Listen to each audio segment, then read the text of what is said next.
यवतमाळ जिल्ह्यामध्ये कालपासून जर पाहिलं तर संततधार पाऊस जो आहे तो सुरू आहे। आज जर पाहिलं तर काहीशी उघडीप आहे।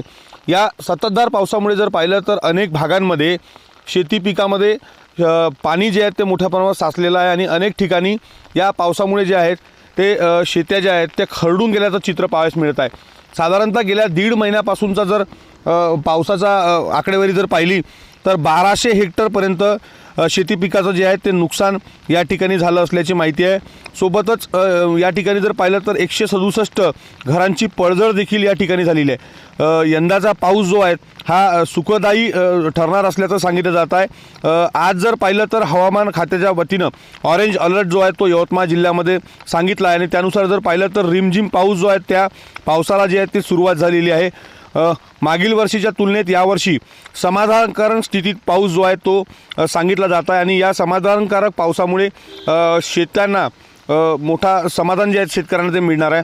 सध्या जर पाहिलं तर अनेक भागांमध्ये झालेल्या पावसामुळे शेती जे आहे ते मोठं नुकसान या ठिकाणी झालेलं आहे।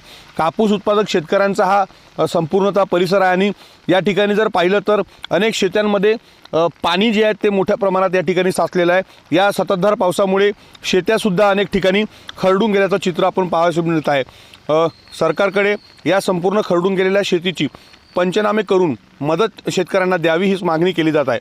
विवेक गावंडे, TV9 मराठी, यवतमाळ।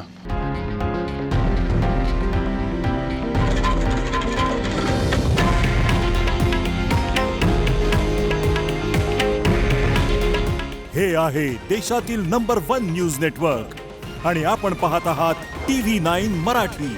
काळजी तुमची, हित महाराष्ट्राचं।